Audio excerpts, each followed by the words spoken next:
Good evening, everybody, and welcome to History Author Talks. It's really nice to see you once again. I know I've got so many of my regulars back here again. It's always great to see everybody. And I'm really pleased because I think we've got a terrific program this evening.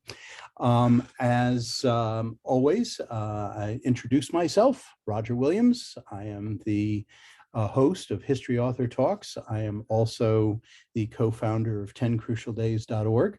10crucialdays.org promotes the sites and venues of the Trenton and Princeton campaigns. Hopefully you can see yourself going to 10crucialdays.org and giving us a donation, which helps me in my mission for sure. I also like to welcome everybody on this Flag Day. Of course, we recognize this is Flag Day, but this is also the 1775 was the day that the Continental Army was founded by the Second Continental Congress for the purpose of common defense. This event is considered the birth of the United States Army. Of course, tomorrow, 1775, George Washington was appointed commander-in-chief. Also on this day, Joseph Warren was made Major General of the provincial by the Provincial Congress, and 3 days later, rather, he was killed in the Battle of Bunker Hill.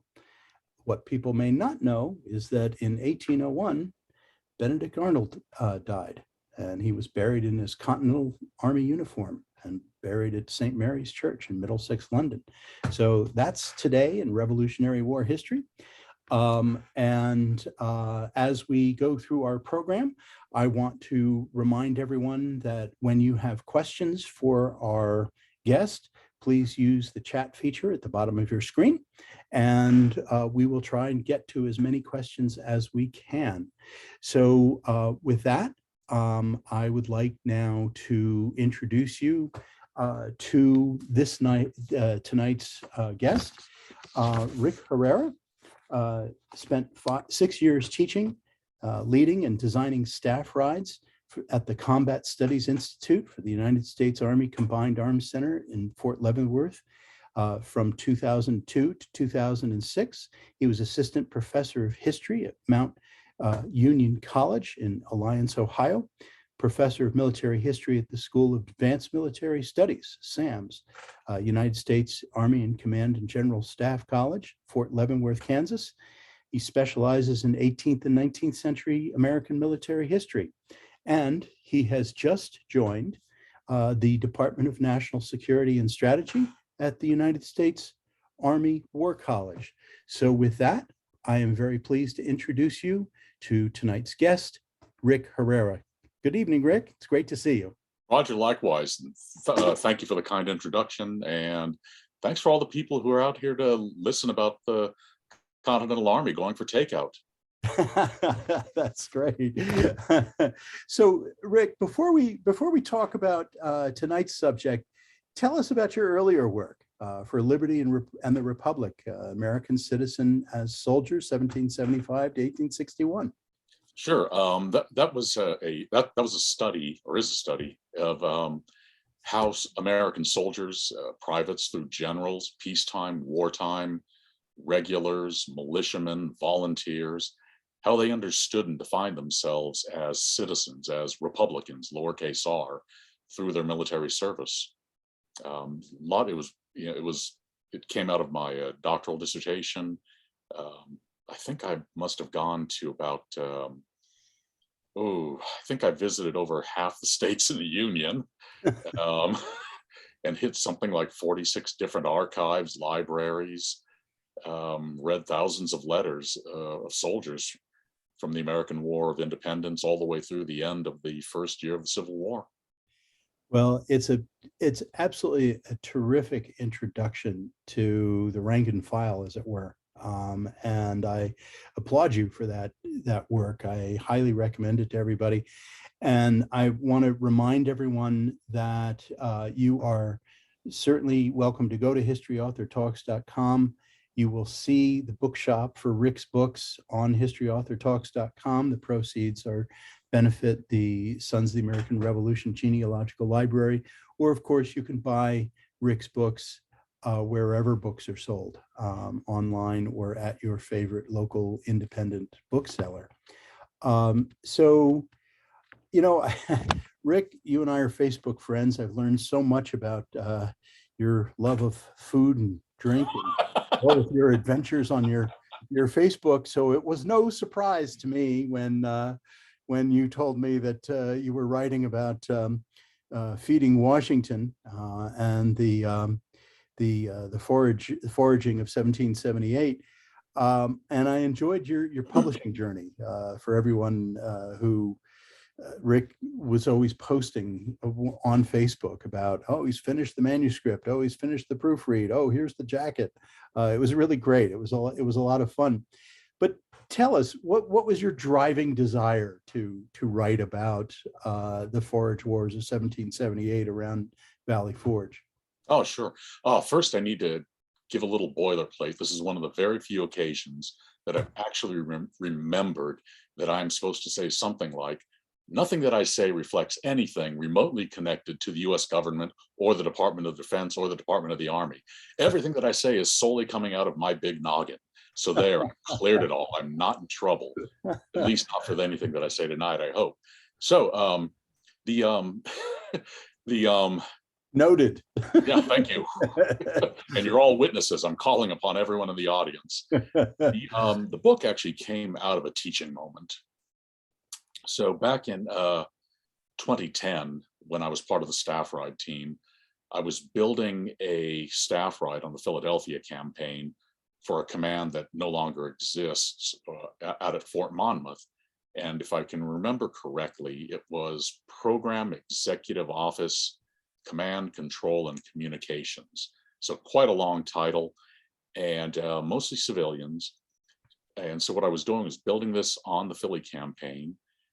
And when you do Philly, you naturally have to go to Valley Forge. One of the things for folks who are not familiar with staff rides, and I'll give just a little bit of background. A staff ride is the focused study of a campaign or battle that takes place on the ground where the actions took. And you visit a number of stands, and a stand is literally where you stand on the ground where the action or decision took place. And they are primarily about movement. They're more than just tours. So it should not be the person leading it who's doing most of the talking. A real staff ride has the participants preparing, reading, talking back to you, not talking back, but answering back rather, and should be something akin to a really good seminar. And so the battlefield and the campaign area both become the classroom as well as a primary document for you to walk and talk and examine. So when you're at Valley Forge, you're primarily looking at a static position. And as I was at Anthony Wayne's statue at the encampment for the Pennsylvania line, I wondered, how do I introduce some movement into Valley Forge? We have to visit it, but how do I introduce movement? And then I recalled Wayne Bodle's fantastic book, Valley Forge Winter, which is, in my estimation, the finest scholarly study of the encampment that has yet been produced. I recalled his writing about the foraging expedition, or how the Army fed itself, went into his bibliography and came across Frank Stewart's 1920-something piece on Anthony Wayne in South Jersey.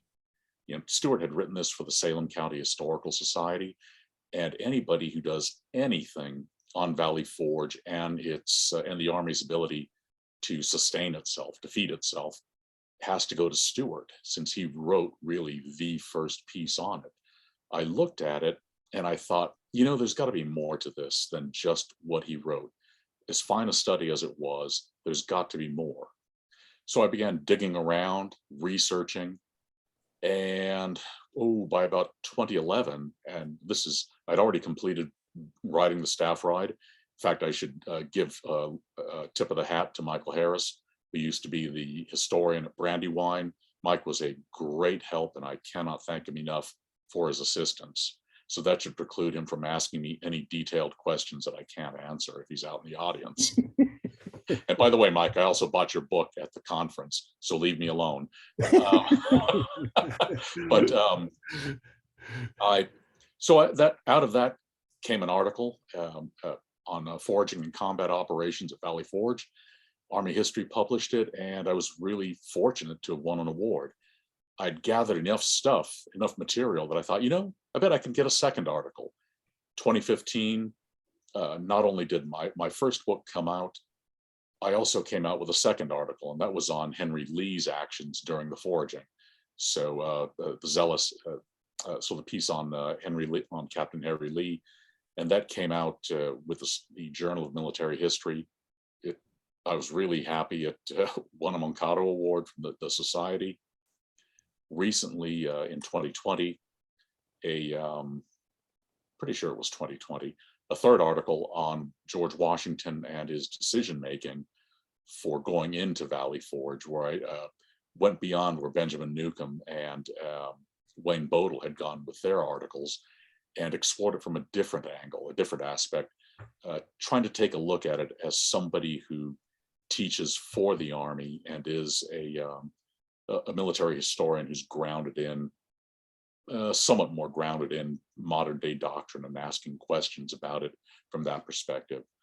That too also won an award. I was, as our British friends would say, absolutely chuffed.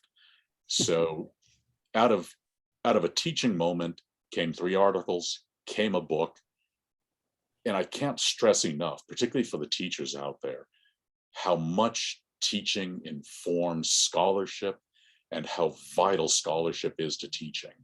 I've met people who say you can only be one or the other. And frankly, I think that's a foolish assertion. If you are researching, you've got to incorporate it into your teaching. If you're teaching, you've got to do some research and bring it into your teaching. They both feed off of one another, and the students take value from it. And I'll tell you what, so do I. So kind of a long-winded answer. No, I very much appreciate it. Of course, for those of us and for many who are on this, who are watching you this evening, are pretty voracious readers. So we very much appreciate that. And I've loved your articles in Journal of the American Revolution as well. And you mentioned earlier about Washington's decision-making and in Valley Forge. Were there other considerations? I mean, why did they settle, on the banks of the Schuylkill there and sort of that piece of real estate? Sure. Washington is, let me preface this. Washington, I think, is probably one of the finer strategists of the American War for Independence, or during that war.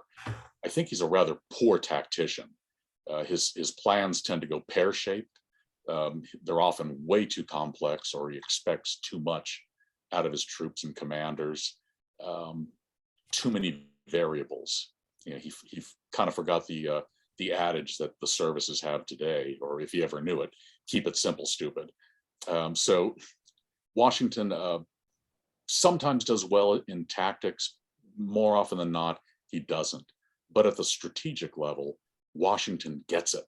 He understands the intersection of politics, military policy, military strategy, and working with military commanders as well as with local politicians. He understands the role that the Continental Army plays, not only as, the armed exemplar, if you will, of the people's resistance to British rule, but also as a buttress to local government, as well as a demonstration of the Second Continental Congress's writ of government. So Washington bounces between a number of considerations. And in fact, he uses his councils of war in something that's very reminiscent that my students at SAMS would recognize today. And he's talking about branches and sequels. So if we do the following and X happens, what then? If Y happens, what then? Even after the standoff at White Marsh, which is a really lovely piece of terrain, a ridge, he has it fortified, And he's basically telling Sir William Howe, come on, have at me. We're all prepared for you. We want to greet you with musketry and artillery. Howe marches out, thinks twice. He remembers Bunker Hill. He remembers a couple of other assaults. He's got to be careful with his soldiers. He cannot risk them. He's got most of Britain's army deployed in America. He declines Washington's generous offer, withdraws to Philadelphia. And so Washington then starts to go through that process of asking himself, but also his generals, what do we do next? After that, and he's also consulting, I should add, with members of Congress, also local governors, particularly the governor of Pennsylvania, certainly the governor of New Jersey. And after that, after talking to some of his other officers, certainly Sterling comes about, Lord Sterling, so-called Lord Sterling. They settle on the Great Valley, and Valley Forge becomes the location. It's ideal in many ways, although not a great place. The soldiers have to build their huts, but it allows him to be close enough to the British to physically challenge their ability to try and exercise rule in southeastern Pennsylvania. Also, Washington is able to use the ground between Philadelphia and the encampment to challenge British rule by getting at the supplies, using food as an element of making war.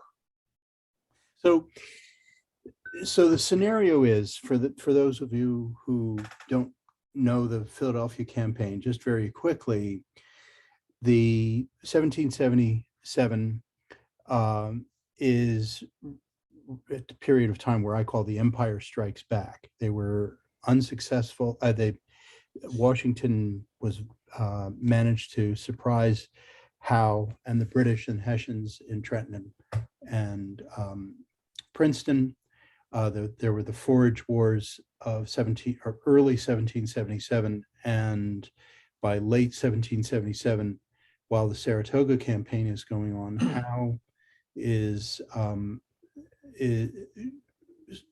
does sort of an end run all the way down to Maryland and marches up south of Philadelphia. And there are a number of these battles, which you can certainly read about in aforementioned Michael Harris's book, The Battle of Brandywine and Germantown. And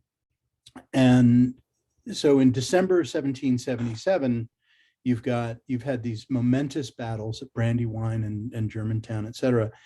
What is the condition, Rick, of the American army in December of 1777 and the Crown forces, the British and Hessians as well, in December of 1777? Sure. Before I answer that, I wanted to thank you for bringing up the 10 crucial days. When Washington, before he makes that decision, he's seriously considering a winter campaign, and that might seem like madness after the Philadelphia campaign, where his army has lost more battles. But when you think about their experience, the officers have now got another year of experience. He's got some soldiers who have re-enlisted. Think about what the army had done at Trenton and Princeton. If they could pull that off, he's thinking, you know what? We can do something perhaps just as spectacular, but decides against it. As far as the condition, the army's in poor condition. As I recount in the book, the Continental Army's commissariat and quartermaster general's office had been, more often than not, a stumbling, shambolic wreck. When it did work, that was actually the rare moment. Typically, supplies were delayed, they were wanting. When supplies had to cross different generals' areas of responsibility, frequently their soldiers would stop wagons and raid what was supposed to be going to the main army or to other armies. So supplies, very poor. Food, very poor, which is a constant for the army. So they're not in really good shape. And in fact, the march from from White Marsh into Valley Forge takes it several days. And part of that is the condition of the road networks, the weather conditions, you name it, but also the fact that Cornwallis has got something like a division of troops that they will run into at one point as they're marching into Valley Forge.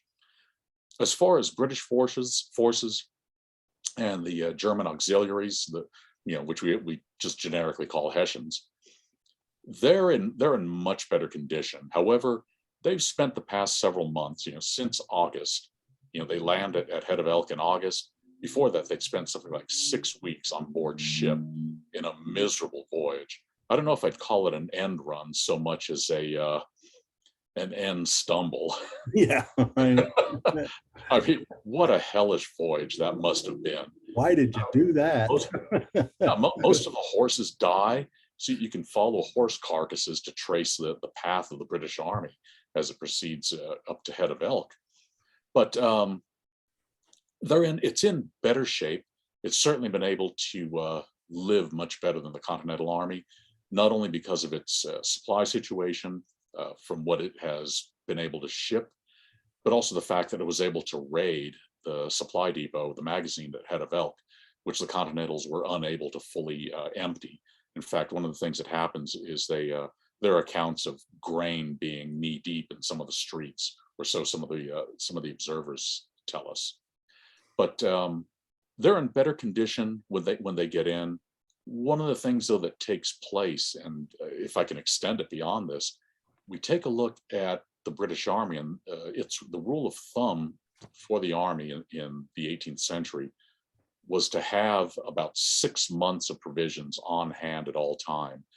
And if I remember correctly, there were only 2 occasions during the war where the British Army actually had that.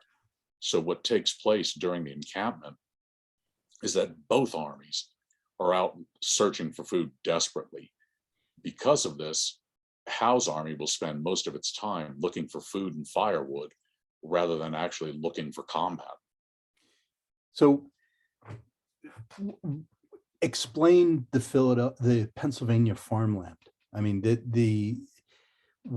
what was the demographics? What was the population? I mean, here you've got, I don't know, at any given time, 12,000 plus Continental soldiers show up. That makes it the 4th largest city in America at that point. Just show up, and the population of Philadelphia now grows because of the British Army is there. How is this farmland going to sustain all of these soldiers that have moved in? Yeah, the simple answer to that is it's not. One of the Continental Army, although having said that, the Continental Army is through no fault of the soldiers, starves in the midst of a land of plenty. You've got in the area lots of grain being grown. Philadelphia was an entrepot for wheat shipment, but you've also got cattle and swine. You've got corn being grown in the area, and the whole floodplain for the Delaware River Valley, incredibly fertile. And so the people who are living there, they're having a hell of a time with patrols going out, with foraging parties going out, searching for food and supplies.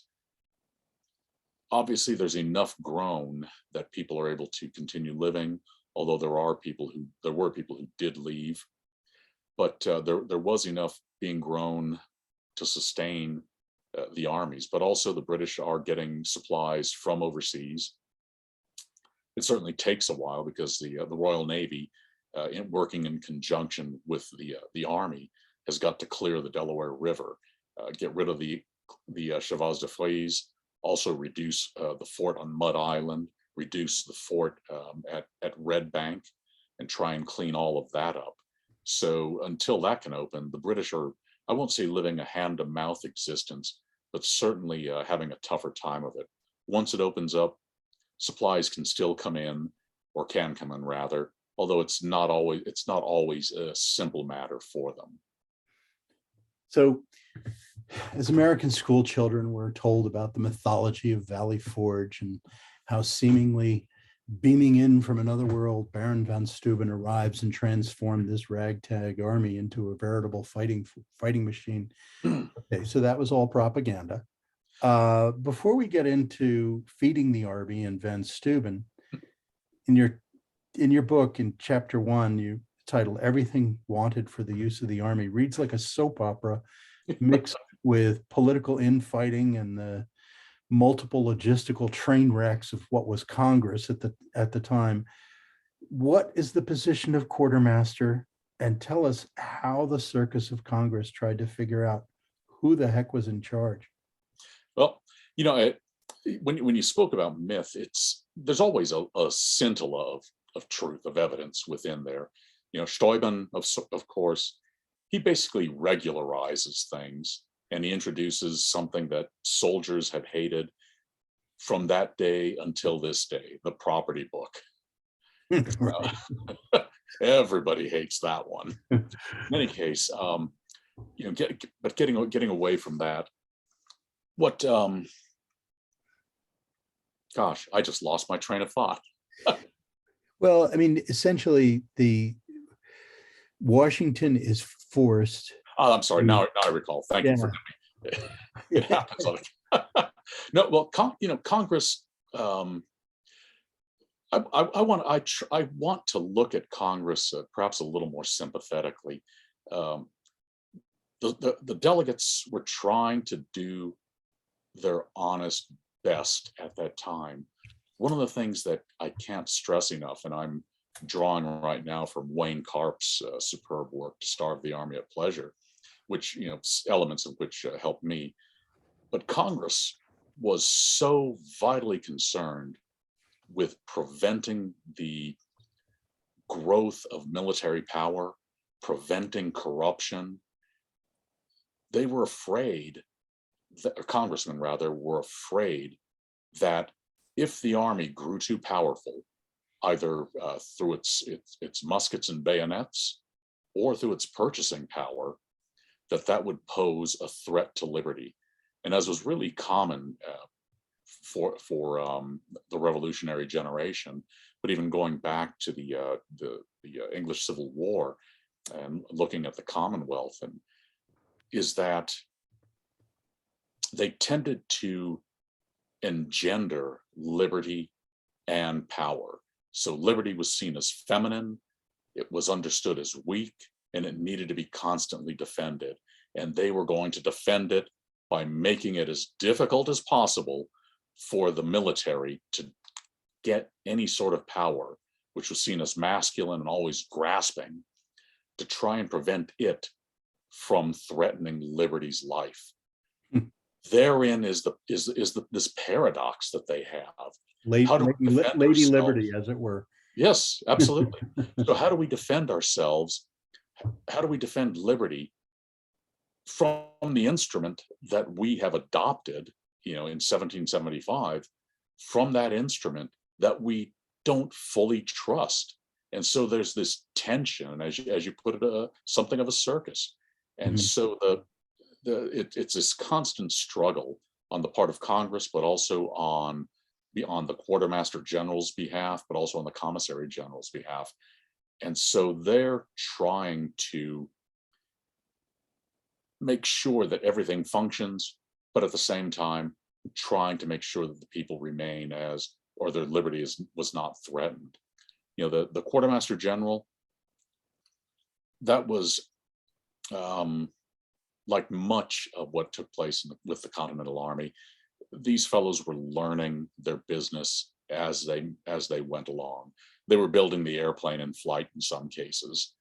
And so the quartermaster general very much, typically in a European army, would be serving almost as something akin to a modern day chief of staff to a field army. So sending out riders ahead of the army to determine where it would camp, selecting quarters, determining bivouac sites for the various brigades, you name it. At the same time, also overseeing the supply operations for the army, wagons, armaments, uniforms, shoes, all of those pieces, while the commissary general was responsible for overseeing the feeding. Under the system that the Continental Congress sets up, each of them had purchasing agents. Competing with them, however, were state purchasing agents operating for both the quartermaster general side as well as the commissariat side. And you've got this competition, which creates inefficiencies, which creates competition with prices. Again, I want to see them as well-intentioned, and I believe they were, but because of the fact that there was no ability to regularize, to standardize, or impose any efficiencies, the soldiers suffer. So traditionally, I mean, in the 18th century, winter quarters was a thing. Armies buckled down for the winter, and that's when they sewed up their uniforms and changed their units and did some training, and the officers went home and tended to their business. One of the things I was sort of referring to before is part of this mythology is that the army was sort of a static thing, all stuck at Valley Forge. And that just wasn't the case. The meat of your book, if you'll excuse the expression, is about these expeditions. The army wasn't just sitting at Valley Forge waiting for supply wagons to roll in. They actually had to go out and find the supplies. So tell us about the first of these expeditions, the Grand Forage of February 1778. What was the idea there? Where did it go? What happened in that initial forage? Because I found this fascinating, the idea that they're right there in Valley Forge. And as you mentioned earlier, right in between Valley Forge and Philadelphia, which is where the British are, that's where they go look for food. Yeah, and this goes back to how I re-envisioned Valley Forge. Instead of this mythic place where soldiers go to suffer and they have to leave bloody footprints, because that's all part of what we grow up with. And as I said, there are kernels of truth to all of this. I re-envision Valley Forge as forward operating base Valley Forge, or FOB Valley Forge. It's an armed post, temporary, but it's a place from which an active field army, and I can't stress that enough, the Continental Army, the main army under Washington, was an active field army. And from FOB Valley Forge, it launched combat patrols, it maintained outposts, it had infantry and light dragoons patrolling in the territory between it and Philadelphia County, Bucks County, as well, and Chester County. So it was an active field army doing the stuff that field armies do today. From there, though, it also launched these foraging expeditions. Most of them smaller, but this one that takes place in February and goes into March was the largest muscle movement of the Continental Army while it was encamped at Valley Forge. And in my view, the much delayed British response was the largest muscle movement of the British Army during the Valley Forge, or during the winter of the Philadelphia campaign. So Washington writes that the army was literally on the verge of starvation, that it was going to have to disperse if it did not get food soon. So at first, he's looking at Anthony Wayne. Wayne, Brigadier General, he's a local boy, knows the area, has a good eye for land, knows many of the people, has a good sense of where to search for stuff. He's also a good combat commander, and he's anything but that, for me, that silly nickname, Mad Anthony. He's actually quite rational. Sure, he's egotistical, he's overly sensitive, but that doesn't make him a madman. Not long after, though, Washington determines this is a pretty serious operation. I'm going to have to collapse some of my security lines. I'm going to have to send out a large proportion of the armed, able-bodied, and uniformed soldiers on an expedition. This is too important to entrust to a brigadier general. So he decides, I need to send, and no offense to the Hamilton fans, my right-hand man, and that's Nathaniel Greene. And so he determines that Greene will take this expedition. Don't worry, I won't sing. I can't carry a tune in a bucket. But he sends Greene out with the orders. Greene gets them. Greene's a good soldier. He doesn't think that anything is going to come of this. He believes that that southeastern Pennsylvania has basically been denuded of most of the crops, most of the food that could possibly feed the army. But he salutes and says, "You got it, boss. I will do it." Greene, and I think this is a real telling story about the trust that Washington had engendered between himself and his subordinates, but that his subordinates also had between themselves. Because when you read the communications, Greene's constantly writing to Washington, as well as to officers serving under him on the expedition. He's communicating with Captain Lee, who, by the way, when he participates, is actually operating under Washington's direct command and not Greene's, as I've seen some historians assert.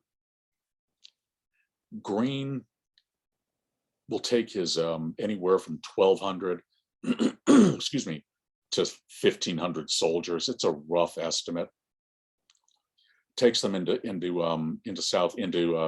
Chester County. They'll march out and they will start looking for supplies immediately. And he's sending out separate columns to gather everything that he can, sending them back, constantly communicating with Washington. He decides on a central spot to fall back, something that's not too close to Philadelphia, but close enough to the army. You know, I don't want to say he's very cautious. He's a sensible commander. He's not taking any unnecessary risks. He's not a gambler. Risk taking you can recover from, gambling you can't. So Greene will go about searching for it. As Washington instructs him, he issues or has the purchasing agents issue receipts to everyone from whom property was impressed. You know, granted, Continental dollars are pretty worthless, but it's the right thing to do. Nobody's happy, though, about having their property taken from them, even if they are getting compensated. That's just an intrusion on your personal life, on your own individual dignity. It makes you feel less safe. So, but Greene goes ahead and does this. Early on, his soldiers encounter some fellows bringing supplies into the British. Has them triced up, their shirts stripped, their naked backs get 100 lashes each. Greene determines, I'm not going to allow anybody, I will not suffer anyone to take supplies into the British Army while I'm out. As he's going along, he gets incredibly frustrated with people sequestering, hiding their supplies. He makes the decision, and Washington's good with this, he makes the decision that he will now seize those supplies, impress them. There will be no receipts, no compensation issued. He's now applying something of the hard hand of war to the people of southeastern Pennsylvania. So much for winning the hearts and minds. Well, as he writes, I hear their cries, and like Pharaoh, I harden my heart. Yeah. And you're right about winning hearts and minds. This is a struggle by both armies for the hearts and minds of the people. Ideally, getting people's adherence to your cause. At best and realistically, not annoying them too terribly much, avoiding and aggravating the tensions and the dislike of having armies in their presence. But as he's going along, he'd initially considered sending a regiment, or not a regiment rather, but a colonel across the river into New Jersey. Greene, I think, though, as Washington had done with him, decides this is too important to entrust to just a colonel, and he sends Wayne. Wayne will then head down to Delaware, coordinate with Smallwood, who commands the division of Maryland Continentals there. He also fortunately meets up with his seagoing brother, if you will, John Barry. These two are cut from the same cloth. They're aggressive, they're smart, they don't gamble, they take risks though. And so talks to Barry. Barry agrees to ferry Wayne's 300, 400 soldiers across the river. But then he gets another request, which Barry's more than happy to comply with.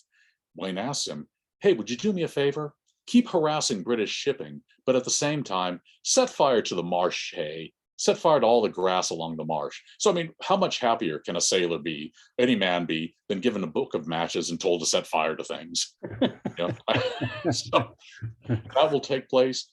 Wayne will link up with the local militia in New Jersey, and he does a great job. He and Colonel Ellis of the New Jersey militia working hand in glove to get as many supplies, as much livestock as possible, and then starting it on its slow march northward. You don't want to go too fast because you'll wear the cattle down. And what supplies are there really, or what forage and fodder is there in winter for cattle? So you've got to take it a little easy. So how far north did they go? Oh gosh, they're heading north of Trenton. I forget the exact mileage, but it's a good march, and they've got to take their time. At the same time, Wayne's got to be cognizant of the British response, because finally General Howe decides to act, and he'll send a division's worth of soldiers after Wayne. The light infantry brigade will head south to Salem, also deposit some soldiers a little bit further north.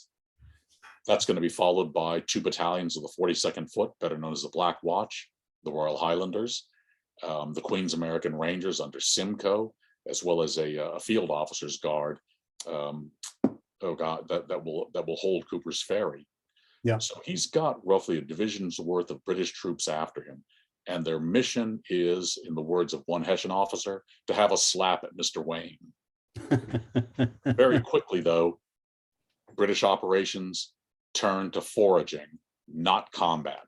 So they very quickly forget what their primary mission was. Wayne goes about his business. Now he'll launch a probing attack at Cooper's Ferry. It unfortunately turns into something of a larger action because of Casimir Pulaski, who's something of the problem child of the Continental Army. As all of this is going on, Washington then sends out Harry Lee into Delaware and Maryland. And Lee is, in my estimation, the personification of a light cavalry officer.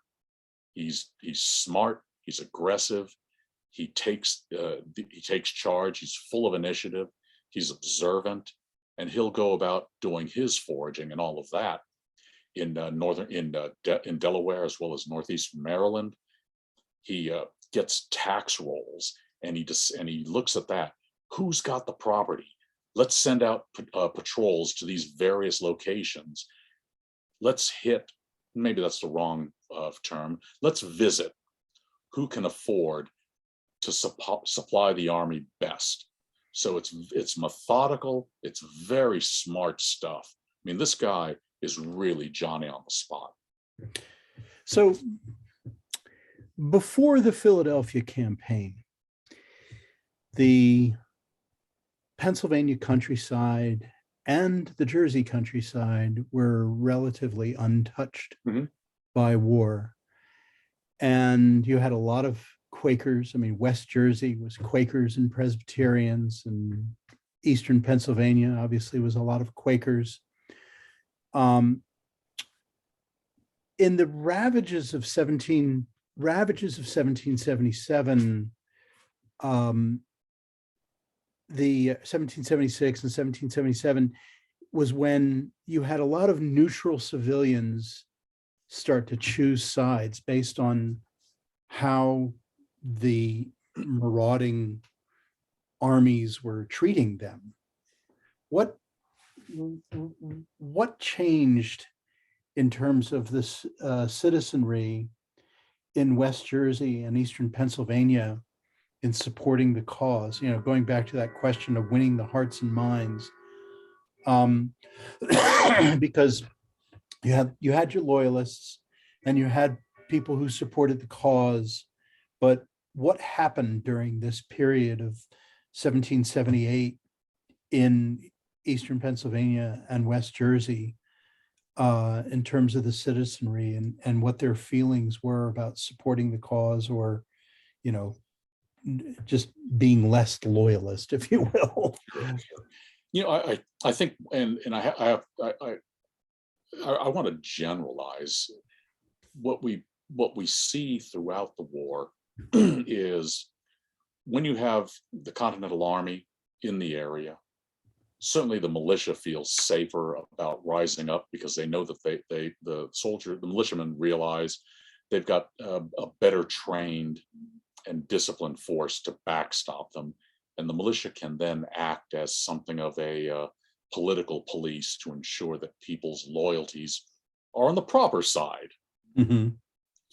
And the same, and it works in the opposite direction when British regulars or Hessians are about. Loyalists feel much safer.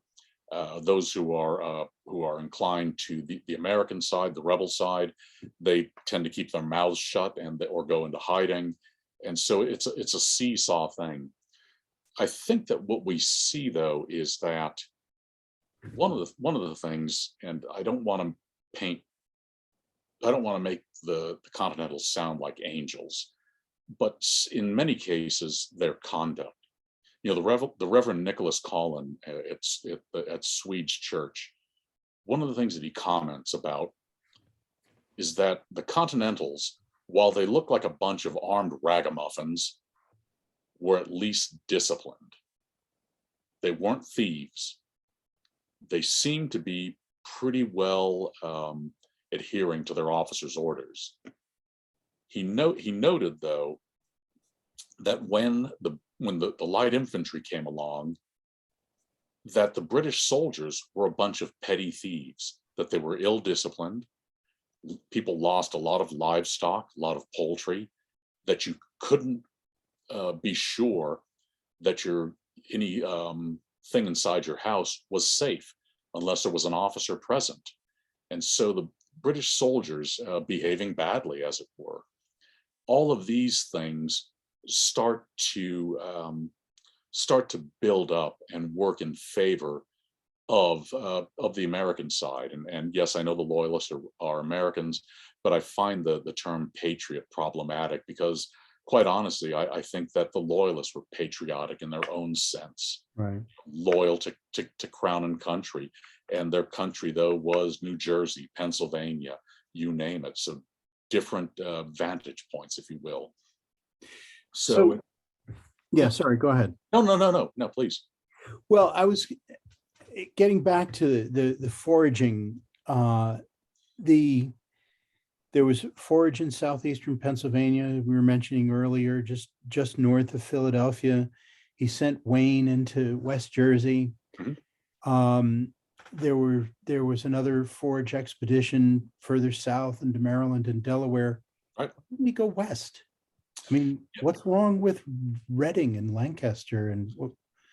Yeah, good question. And it's part of making war.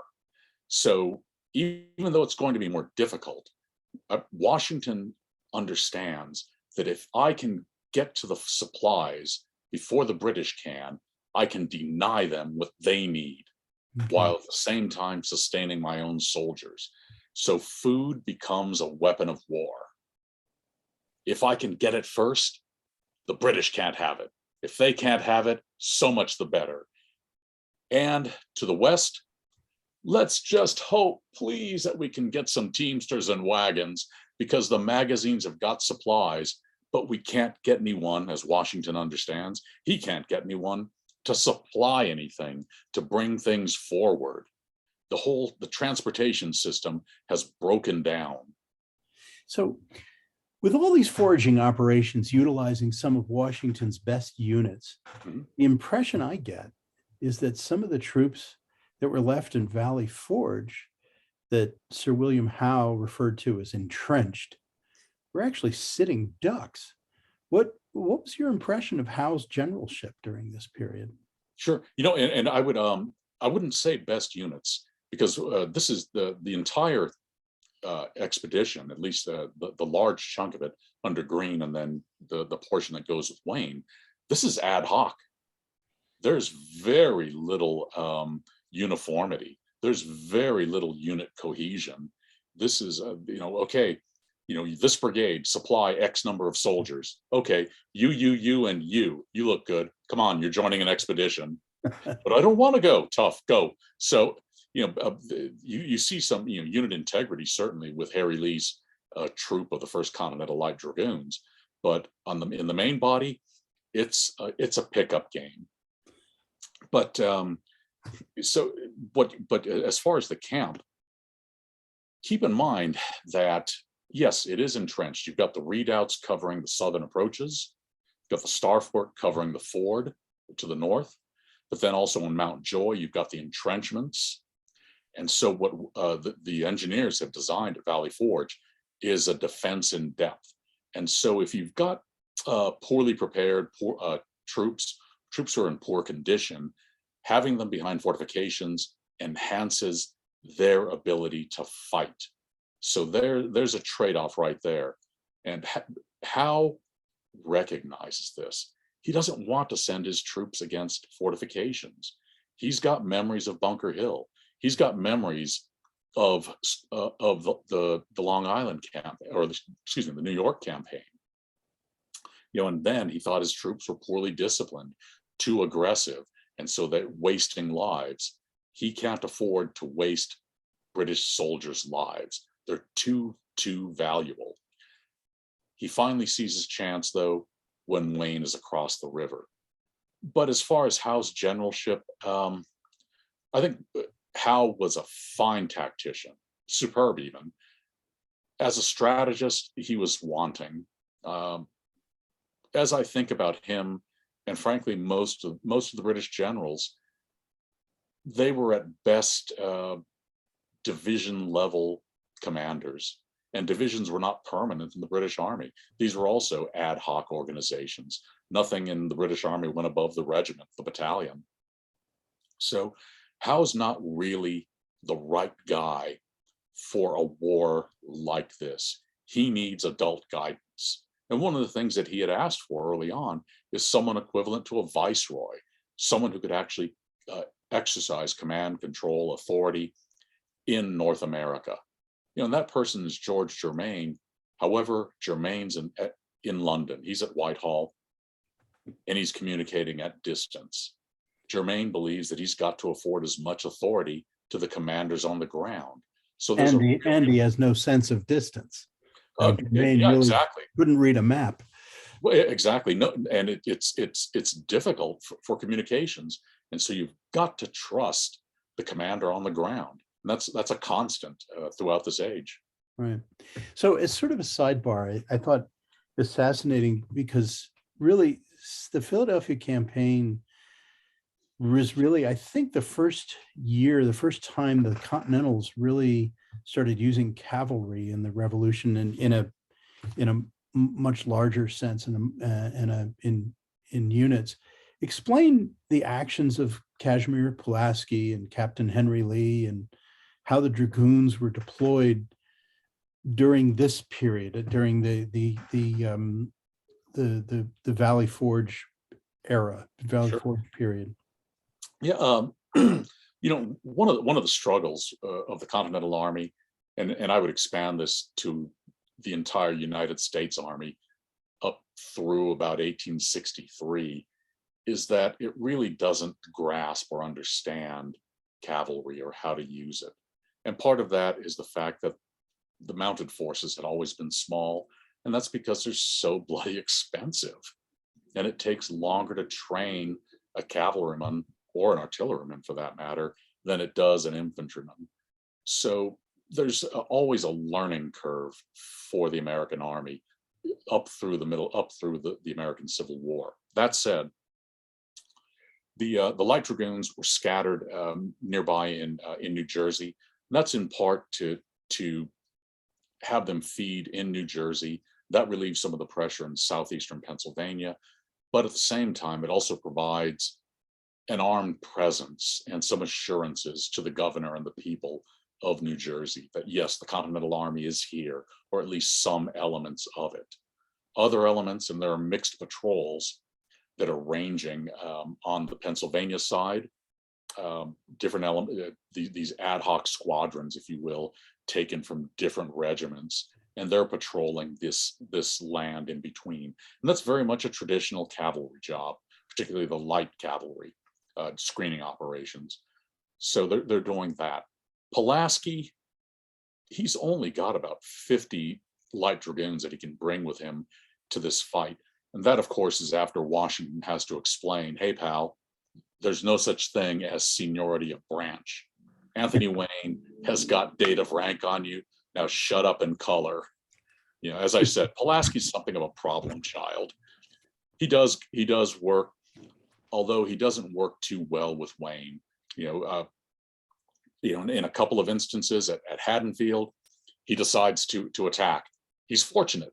It scares the British off. They think there's a larger force. Okay, you're lucky so far, Casimir. But then move up to Cooper's Ferry. Wayne is feeling out the enemy. He's sending up infantry, trying to develop the situation, wants to make sure he's not gambling. He's just taking a risk. Pulaski decides, now's a good time to charge, by golly. So Pulaski decides to charge. And Wayne, I would love to hear the string of expletives he swore. Pulaski rides forward. This causes the British to pull some troops that were trying to get on transports. There's an account from Simcoe relating a sergeant in the rifles of the Queen's American Rangers, who's trying to warn off some officer prancing about on a horse, waving a saber about. That's got to be Pulaski. And the sergeant is yelling at him, turn around, you fool, turn around, or words to that effect. I don't know that those are actually spoken. Pulaski's English is very wanting, so I doubt that he would have understood anyway. The horse gets shot, and Pulaski is understandably miffed. No, I wouldn't say understandably. He's miffed. But you play around with people who are trying to shoot at you, somebody's going to get hurt. So as I said, Casimir is something of a problem child. Henry Lee, however, he understands light cavalry operations, or petite guerre, partisan warfare, as it was phrased then. Lee gets a hold of the tax rolls for the Delaware hundreds that he's going to be operating in, and he determines who's got what property. And in fact, when I was at the Gloucester County Historical Society in New Jersey, I came across Henry Hollingsworth's account book, which was fantastic. And so I was able to determine every property owner that Lee's dragoons, as well as Delaware militiamen, visited, the supplies impressed, what their valuation was, how many hands high each of the horses was, even the wagon drivers and the wagon masters. I also came across the names of enslaved wagon drivers, which for me really shines a light on the complexity of the American Revolution and the War for Independence. It's not this simplistic tale of good guys and bad guys. It's also the unfree serving those who want their political freedom. But to get back to Lee, he's doing all the things that he's supposed to do as a light cavalry officer. He's going out, collecting supplies, staying in constant communication with Washington. At the same time, he's even writing occasionally to Greene, even though he's not working directly for him, because he understands that the commanders to his left and right, if not literally, but figuratively, have got to have a good situational awareness. And so Lee does all of these things and so much more. This guy is, as I said, in my estimation, probably the finest light cavalry officer in the Continental Army, perhaps even both sides. Wow. So what happened in December of 1777 through the winter of 1778 in the spring was that Valley Forge became America's fourth largest city, only 24 miles away from America's largest city. All those animals and all those people had to eat. This book is that story. I recommend it highly. I want to thank Rick for his time in putting the book together. It's a wonderful read. It's a great story. So I congratulate you on the book. For everybody here, This show has been recorded so that tomorrow I will put this on the past shows program at History Author Talks, where you can see all of our other fine programs with our many other authors. Remember, you can always buy our authors' books at the bookshop.org store on History Author Talks or wherever books are sold. I hope you will consider donating to 10crucialdays.org, my foundation for support historic education, and certainly sign up for our newsletter. Next week, we have Eric J. Dolan talking about his book, Rebels at Sea, which I'm reading now, another terrific one. And then the end of the month, we have David Hackett Fisher and his book, African Founders, which we had to postpone from an earlier date. So please visit History Author Talks. And I want to remind you to support the historic sites in your area. Again, Rick, thank you very much, but thank you all for spending an hour with us this evening. Good night, everybody.